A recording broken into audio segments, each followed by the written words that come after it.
Hello everyone, আসসালামু আলাইকুম। Welcome back to my channel. কাল রাত থেকে শুরু হয়েছে ঘূর্ণিঝড় রোমালের উপদ্রব।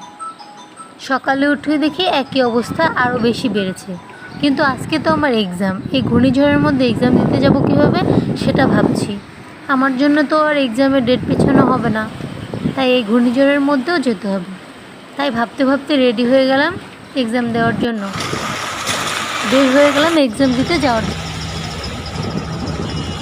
লেগুনাতে করে, পায়ে হেঁটে, রিকশায়, বিভিন্নভাবে ভার্সিটিতে পৌঁছানোর জন্য যুদ্ধ চালিয়ে যাচ্ছি। ছাতা টাতা সব উড়িয়ে নিয়ে যাচ্ছে, সাথে রেইনকোট পরে প্যাকেট হয়ে নিয়েছি। তারপরেও বৃষ্টি সামলাতে পারছি না। ঘূর্ণিঝড় রুমালের উপদ্রব থেকে মনে হচ্ছে আমাকে উড়িয়ে নিয়ে যাচ্ছে। একদিকে বৃষ্টি, আরেকদিকে ঝড় তুফান, এদিকে এক্সাম দিতে যেতেই হবে। রিক্সাওয়ালা মামারাও ভাড়া ডাবল করে দিয়েছে। তারাই বা কী করবে, ভিজে ভিজে রিক্সা চালাচ্ছে এর মধ্যে, বৃষ্টির মধ্যে। তারপরেও তো পরীক্ষা দিতে যেতেই হবে। এখন ভিজে ভিজে হেঁটে, লেগুনাতে করে, রিকশায় চড়ে বিভিন্নভাবে আমার পরীক্ষা দিতে যেতেই হচ্ছে। রাস্তা থেকে আমি মাঝপথে আমার কাজিনকে তুলে নিলাম। ও আমি একই ইউনিভার্সিটিতে পড়ি, তাই দুই বোন একসাথে চলে যাচ্ছি এক্সাম দিতে। দেখতেই তো পাচ্ছেন কত ঝড় তুফান।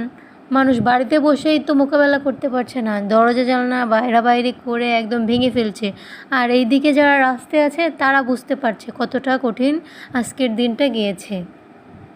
আমি এদিকে ভিজতে ভিজতে রিকশায় করে চলে যাচ্ছি ভার্সিটিতে পরীক্ষা দিতে। অনেক পানি হয়ে গিয়েছিল।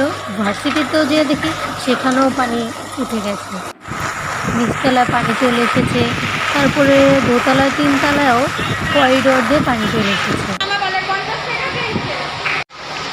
এতক্ষণ ঝড় তুফানের মধ্যে আমার সাথে থাকার জন্য ধন্যবাদ। আসসালামু আলাইকুম, আল্লাহ হাফেজ।